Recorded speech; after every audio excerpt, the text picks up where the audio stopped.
Assalamualaikum warahmatullahi wabarakatuh. Waalaikumsalam warahmatullahi wabarakatuh. Dan selamat pagi ya. Pagi, Pak. Pagi, Pak. Alhamdulillah saya ucapkan karena kita sudah masuk di materi yang paling terakhir, yaitu bab 4, dengan materi yang keempat juga, yaitu mengembangkan cerita rakyat ke dalam bentuk cerpen.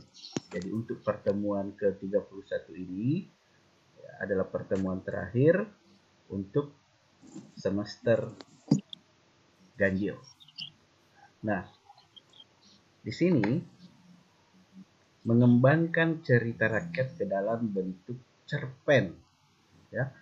Nah, cerita rakyat, sebagaimana kita ketahui di pertemuan yang lalu itu bahwa cerita rakyat itu menggunakan bahasa, ya, menggunakan bahasa Melayu klasik, sedangkan cerpen menggunakan bahasa seperti sekarang ini. Nah, bagaimana caranya? Nah, untuk pertemuan ini ada dua, membandingkan alur dalam hikayat dan cerpen, kemudian menceritakan kembali isi hikayat ke dalam bentuk cerpen. Inilah tadi cerita rakyat ke dalam bentuk cerpen. Nah ya, bisa dibaca kegiatan 1. Kegiatan 1. Membandingkan alur cerita dalam hikayat dan cerpen. Kamu telah memahami perbedaan karakteristik bahasa hikayat dengan cerpen. Dalam subbagian ini, kamu akan belajar mengembangkan imajinasi dan kreasi untuk menuliskan kembali isi hikayat dalam bentuk cerpen. Salah satu unsur intrinsik yang sangat menentukan keberhasilan sebuah cerpen atau hikayat dalam menyampaikan cerita adalah alur. Alur adalah rangkaian peristiwa yang mempunyai hubungan sebab akibat yang membentuk satu rangkaian cerita yang utuh. Salah satu karakteristik alur dalam hikayat, selain beralur maju, adalah menggunakan alur berbingkai. Alur mundur dalam sebuah cerita berarti cerita dimulai dari masa lalu ke masa kini, atau dari masa kini ke masa yang akan datang. Alur berbingkai artinya di dalam cerita ada cerita lain. Alur berbingkai dalam hikayat biasanya disajikan dengan menghadirkan tokoh lain yang bercerita tentang suatu kisah. Oke, terima Perhatikan kasih. contoh alur berbingkai dalam kutipan hikayat berikut ini. Oke, terima kasih ya Naya sudah membacakan kegiatan 1. Nah, perhatikan. Kalau kita ingin membandingkan alur cerita, ya, alur cerita dalam hikayat dengan cerpen. Ya, kalau cerpen itu jelas itu ada yang namanya unsur intrinsik yang sangat menentukan keberhasilan sebuah cerpen atau hikayat. Nah, kita ketahui hikayat itu bahasanya kuno. Kalau kita pindahkan menjadi sebuah cerpen, tentu dia harus kita bahasa-bahasa Melayu klasik itu diterjemahkan ke dalam bahasa ejaan yang disempurnakan. Kita bahas dulu unsur intrinsik, ya. Intrinsik ini pelajaran SMP. Kita lihat dulu apa itu unsur intrinsik. Ya, sama dengan hikayat, ya, ada tema. Ya. Ya, kalau kemarin itu tema yang kita bahas ada tema kerajaan, masalah kerajaan, ada juga adat, ya, ada juga yang bertemakan mendidik. Nah, jadi tema merupakan pokok penceritaan, yaitu gagasan, ide atau pikiran utama dalam karya sastra yang terungkap atau tidak. Nah, ini ya. Ada juga itu kemarin yang bunga kemuning, ya itu temanya ya ada kepercayaan, ada juga adat istiadat, bahkan juga ada pandangan hidup. Nah, sekarang tokoh atau pelaku atau partisipannya merupakan individu rekaan yang berperan dalam cerita. Ya, ini tokoh ada protagonis, ada antagonis, ada tritagonis, ada juga tokoh sampingan. Ini materinya ada juga di Classroom-nya, saya sudah share. Jadi tokoh merupakan individu rekaan yang berperan, pemerannya. Terus apa kalau bedanya dengan penokohan?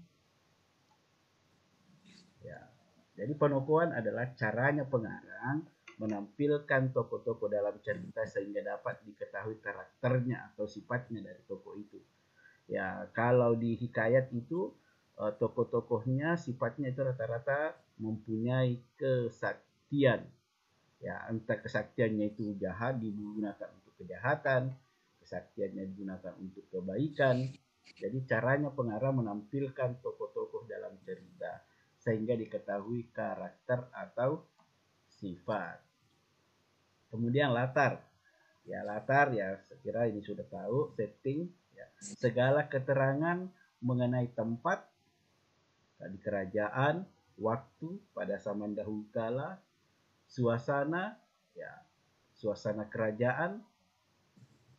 Latar tempat atau ruang adalah latar yang mengacu pada lokasi terjadinya peristiwa. Dan ingat, bukan cuma lokasi, bisa juga waktu, bisa juga suasana. Ya, yang mengacu pada kapan terjadinya peristiwa. Ya, ini mengacu pada waktu ya. Ya, hari, tanggal, tahun. Ya, kalau berlatarkan suasana, ya, keadaan, ya, misalnya kerajaannya mencekam, menyedihkan, menyenangkan, itu namanya latar yang bertemakan suasana. Kemudian ini juga alur. Alur adalah jalinan peristiwa di dalam karya sastra untuk mencapai efek tertentu. Diwujudkan oleh hubungan waktu dan hubungan kausal. Ya, kausal itu sebab akibat. Alur merupakan rangkaian peristiwa yang direka. Ya, nanti ada alur mundur, alur maju. Ya, sebentar kita bahas. Amanat. Ya, pesan yang ingin disampaikan pengarang. Apa kira-kira pesan? Apakah itu tersirat atau tertulis? Kita kembali dulu ke buku. Nah, ini kita disuruh membaca cerpen Tukang Pijat Keliling ya. Ini dengan hikayat si miskin. Kita langsung saja ke perbandingannya.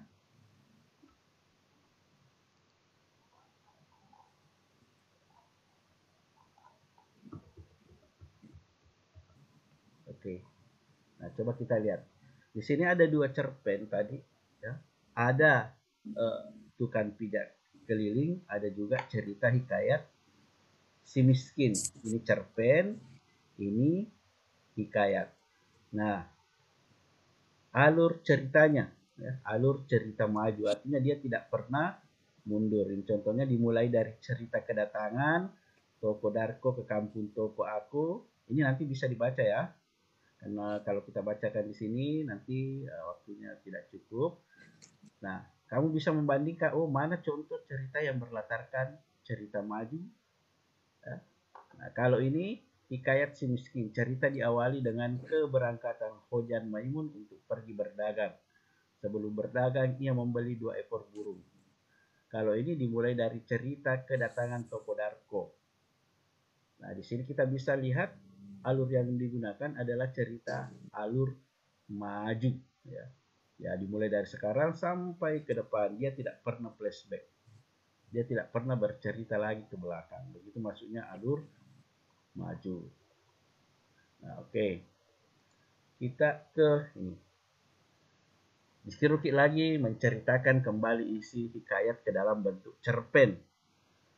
Nah, ini tentunya ini kan sudah ada hikayatnya yang ditulis.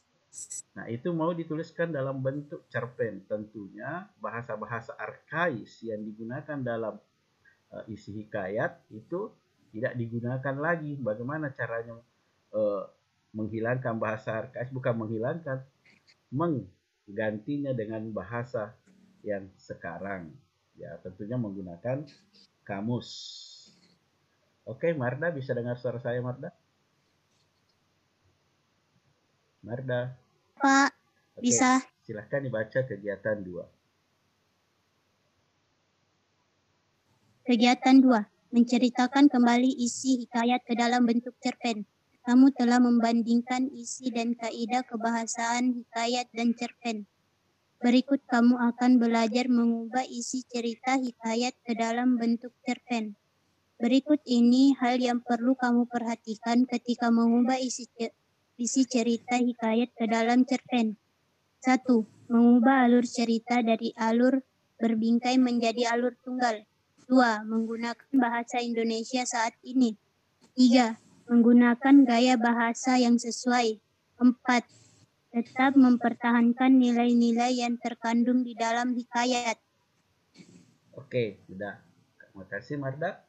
Nah, kalau kita menceritakan kembali isi hikayat ini ke dalam bentuk cerpen, apa yang harus diperhatikan?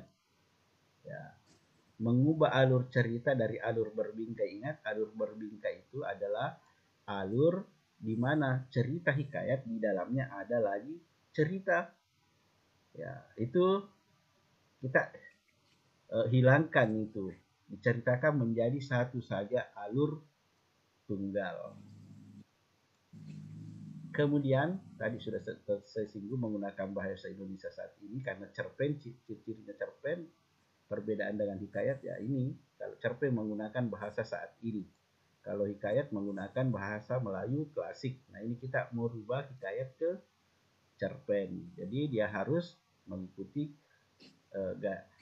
bahasa yang digunakan dalam penulisan cerpen, menggunakan gaya bahasa yang sesuai.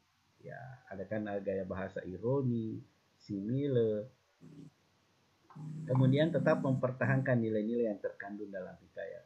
Apa itu? Ya, nilai apakah agama, religi, edukasi,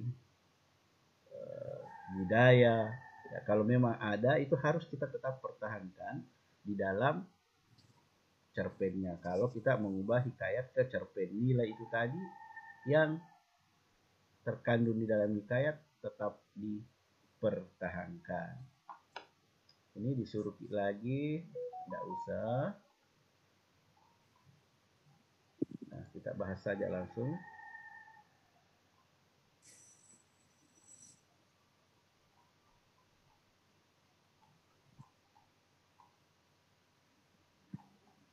Jadi ini tadi keempat ini yang menjadi acuan apabila kita ingin mentransfer hikayat ke dalam bentuk cerpen. Nah, di sini materi terakhir laporan membaca buku. Ini tidak usah. Jadi kita disuruh ke perpustakaan, cari buku, kemudian kita baca, identifikasi. Bab 1, bab 2, ini pelajaran bab pertama, mencari ide pokok. Nah, ini ringkasan. Jadi kalau sudah ringkasan, biasanya kita ulangan harian yang ke berapa nih? Keempat ya? Ya, betul, yang keempat. Nah, hari apa lagi belajar bahasa Indonesia ini? Hari Selasa, Pak. Ya, insya Allah, hari Selasa kita ulangan harian keempat. Kalau sebelumnya itu 25 nomor, kali ini cukup 10 nomor ya, karena soalnya panjang-panjang. Nah, terus bagaimana dengan ulangan semester? Untuk ulangan semester, perhatikan baik-baik, ulangan semester itu jumlahnya 25 nomor. 25 nomor pilihan ganda, 2 nomor esai. Tadi saya baru ditelepon kapan dikumpul soalnya. Ya, itu 25 pilihan ganda. Kapan ulangan semesternya? Ya pastinya setelah ulangan harian ke-4. Ada pertanyaan? Nah, oke, saya mau konfirmasi dulu untuk Cooper School-nya karena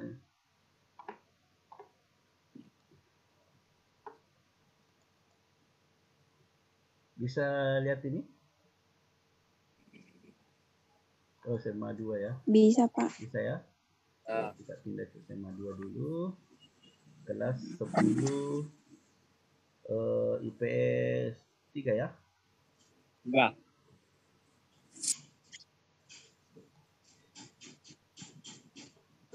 Saya di sini 10 IPS 3. Nah, bisa saya dibantu? Adakah di sini yang bukan temanmu? Ya. Nah, coba bisa dilihat ini? Kurang jelas, Pak. Kurang jelas ya? Kurang jelas. Iya. Sudah jelas? Jelas nih, Pak. Jelas. Ya. Jelas. Jelas itu? Iya, Pak. Kanaya, ada Asia, Adi Naila, Danila. Ini teman tak semua gitu?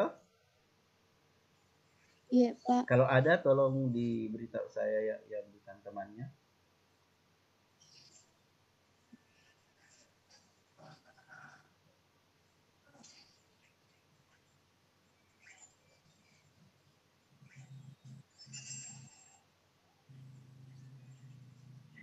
Nah, ini bukan toh? Itu juga Noval, Pak. Ini? Sama Sandy Noval, Sainal. Ya, siapa lagi? Itu bawahnya Itu Firmansyah. di bawahnya Firmansyah, Pak. Ini? Siapa itu, Pak? Kita Oke, ini. Oke, siapa lagi? Bukan itu toh? Tidak ada nih, Pak. Tidak ada nih. Oke, kalau kita hapus dari kelas 10 IPS 3. Oke, kita cek apakah dia masih ada.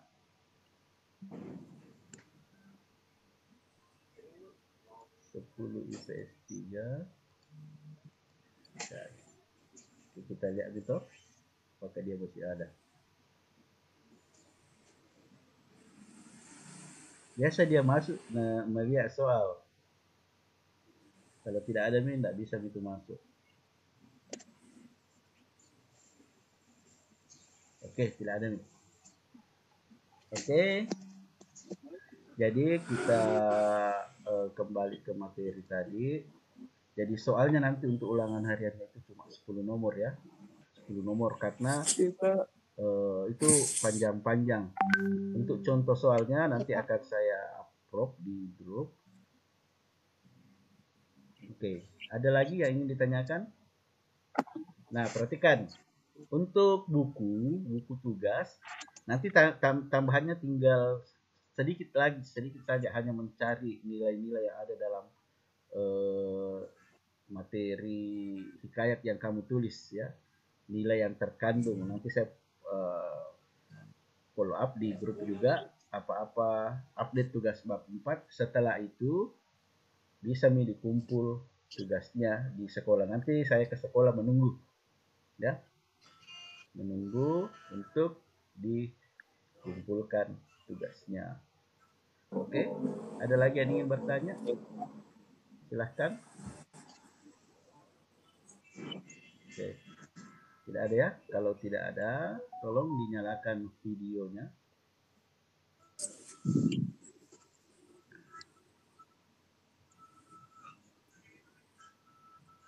Oke, udah ya. Oke, sudah muncul semua namanya. Saya SC dulu.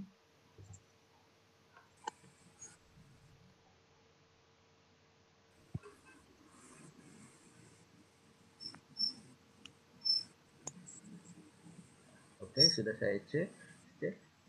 Ada lagi yang mau ditanyakan? Tidak ada ya? Oke, kalau tidak ada, sampai jumpa. Ini bukan sampai jumpa dan betul-betul saya ingin berjumpa dengan kalian di sekolah. Nah, bagaimana caranya berjumpa? Dengan cara kamu datang menyetor tugasmu. Tapi kalau dilarang atau tidak ada kendaraan ke sekolah, bisa titip tugasnya sama temannya. Tugas yang saya maksud yang ini. Seperti ini ya. Ini jangan lupa tulis namanya di awal lembar pertama supaya saya gampang memeriksanya. Setelah saya periksa, saya akan kembalikan untuk semester berikutnya, semester genap. Oke, ada yang ingin ditanyakan sebelum saya tutup, akhiri? Oke, tidak ada ya. Kalau tidak ada, dengan ucapan alhamdulillahirrahmanirrahim, pertemuan ke 31 saya nyatakan sudah selesai. 31. 31. Sampai ketemu di sekolah. Saya harap update tugasnya nanti akan saya upload mungkin nanti malam. Apa-apa yang menjadi tambahannya sedikit, enggak banyak kok. Dan jawabannya sudah ada di buku. Oke, saya ucapkan sekali lagi terima kasih. Assalamualaikum warahmatullahi wabarakatuh.